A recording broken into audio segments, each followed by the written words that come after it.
Pups and Peeps, it's Angie Woods with Dog Psychology 101.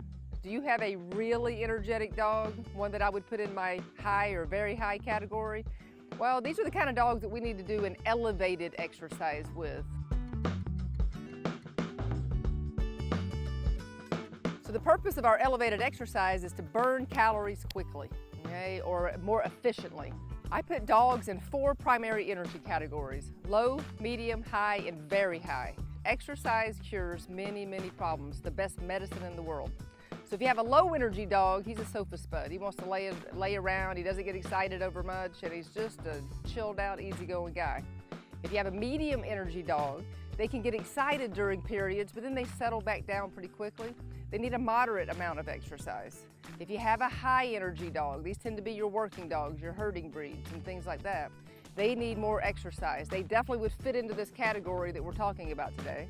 And then we have very high energy dogs. These guys tend to be hyperactive. And it's not specifically a breed problem, it can be a dog problem. It's not really a problem, we just need to exercise them. In order to satisfy this kind of dog, we really need to elevate the exercise, which can be dog-powered scooters, bicycles, hiking mountains, walking trails, treadmills. And in fact, let's talk about the treadmill.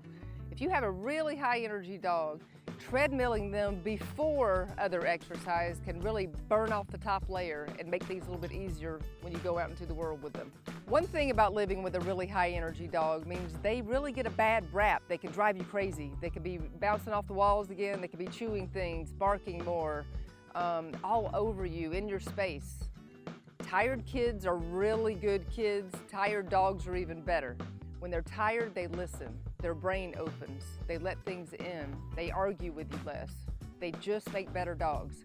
When dogs are having behavior problems, I find that the dog is really just not satisfied, and exercise must be #1 on the list. So let's take a look at an example. This is a family that we were working in, a multi-dog family. They were really bored. The dogs had not been out for a walk in weeks, maybe even months.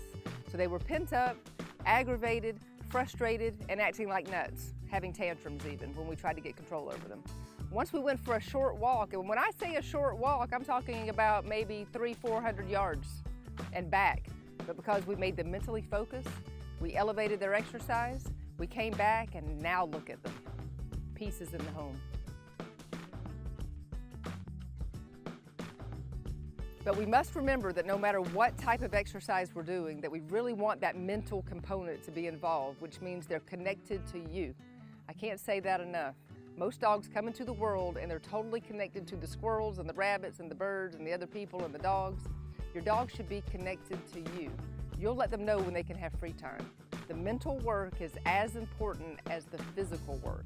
This is what really brings the whole picture into focus. Thanks for joining us for this episode. Get out and walk your dog or run your dog, and be sure to subscribe to our channel. Share with your friends.